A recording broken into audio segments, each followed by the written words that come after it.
전세 사기 피해가 집중된 지역입니다. 저도 직전에 국정감사 시작 직전에 이제 기자회견을 피해자분들이랑 하기도 했는데 인천시가 올해 5월에 63억을 추경을 편성해서 인천시 차원의 지원에 나섰잖아요. 자료를 한번 봐주시면 63억 예산을 편성했는데 올해 10월 5일까지 5,556만 원 집행했다는 자료를 제가 받았습니다. 집행률이 0.88% 수준이거든요. 근데 피해 지원 신청 현황을 살펴보면 인천이 1,540세대가 피해자로 인정을 받았는데 실제로 피해 지원 신청을 인천시에 한 인원은 65건입니다. 그러니까 세대를 기준으로 따져보면 한 4.2% 정도만 인천시에 피해 지원을 한 거죠. 근데 이게 전세자금 대출이자 지원 사업 같은 경우는 지원 기간이 2년이고 월세 한시 지원은 12개월 그리고 긴급지원주택 입주자 이사비 지원은 입주시 1회 지원입니다. 근데 올해 끝나지 않은 사업인 것을 감안하더라도 사실은 집행률이 너무 낮은 거 아닌가 0.88%라는 수치는 이렇게 생각하는데 시장님께서는 간략하게 또 요약해서 핵심만 원인을 좀 어떻게 파악하고 계시는지 말씀해 주십시오. 네.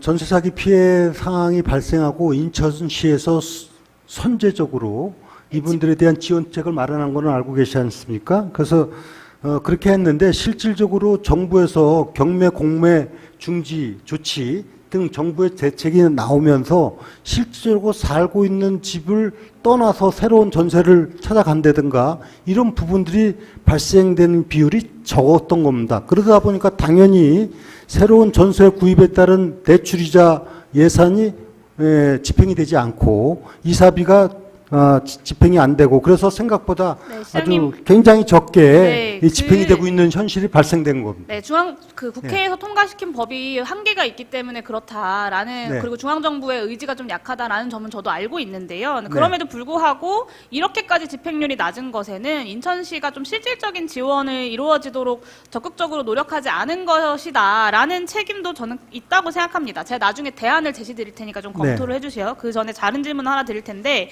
이 미집행된 예산들을 불용 처리할 계획으로 알고 있는데 맞나요? 네? 미집행된 예산을 불용 처리하겠다고 언론에 그 보도를 하셨던 게 맞습니까?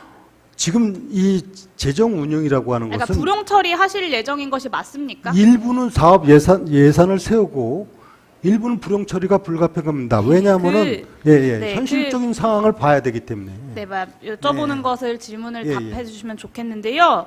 이게 저는 가급적으로 피해 지원 사업을 중단하려 하는 것이 아닌가, 그러니까 불용 처리를 하는 것이 이런 생각이 듭니다. 근데 만약에 불용 처리를 한다고 하면 왜냐하면 계속 사업이니까 내년에도 계속돼야 될 사업인데 2월이 아니라 불용 처리를 하는 것에 대해서 말씀드리는 거예요. 근데 어쨌든 불용 처리를 한다면 내년 예산에도 어느 정도 반영을 하실 계획이라는 말씀을 맞습니다. 하시는 거죠. 이 사업은 계속합니다.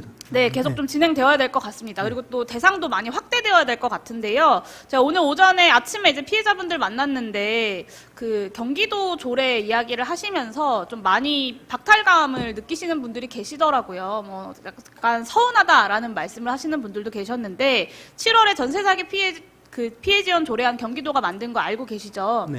네, 이게 공공임대주택 지원주택 지원, 입주시 이주비 지원, 긴급 생계비 지원 등등을 할 수 있도록 하는 내용인데 인천에서는 조례를 제정하거나 개정한 바가 없지 않습니까?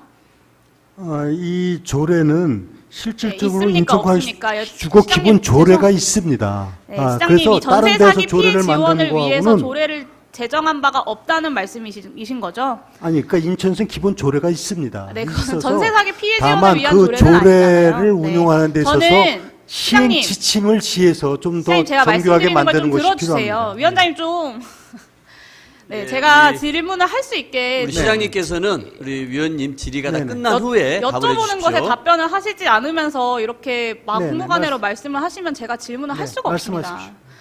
저는 피해 지원 조례를 제정할 필요가 있다 이런 제안을 좀 드리려고 하는 건데요. 기본 조례 없이 예산만 지금처럼 임시적으로 편성할 경우에 63억을 편성을 해놓고 집행률이 1%도 안 되는 상황에서 사실상 사업이 종료돼 버리고 새롭게 예산을 편성할 때 이것이 줄어들거나 사라질 수 있는 가능성도 존재합니다. 그리고 피해 지원 조례가 필요한 다른 이유를 한 가지 더 말씀드리면 제가 이번에 자료 요청을 하면서 미추홀구에서 전세 사기 피해자들의 관리비 납부 실태를 좀 파악해달라라고 요청을 했습니다. 자료를 받았는데 미추홀구의 242개 주택단지의 전세 사기 피해 세대가 총 2,484세대로 나오거든요.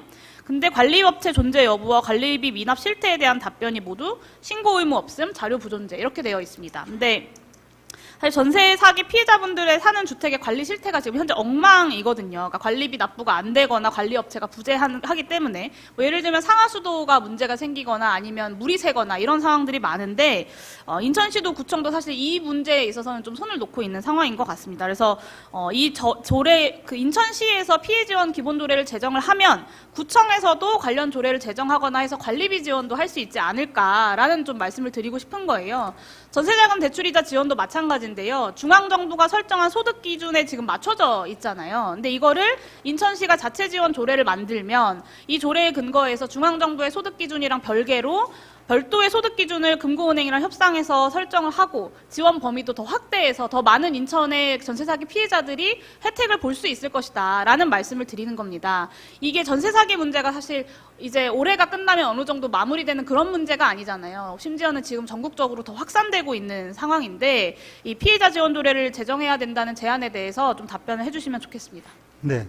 지금 기본적으로는 우리 인천광역시는 주거기본조례가 있고 또 이걸 따라서 시행 방침을 정해서 하는 방안이 있는데 존경하는 용해인 의원님께서 말씀하시기를 이 문제가 굉장히 큰 이슈가 됐기 때문에 이거와 별도의 조례를 더 한번 만들어자 폭넓게 피해자 그런 지원을 하려면 말씀이시거든요. 조례 제정이 필요하다는 말씀을 드리는 별도의 조례를 거예요. 만들어야 될지 문제는 좀 판단하도록 하겠습니다. 검토해서 그러면 예, 예, 의원실로 그리고 좀 보고해 주십시오. 네네.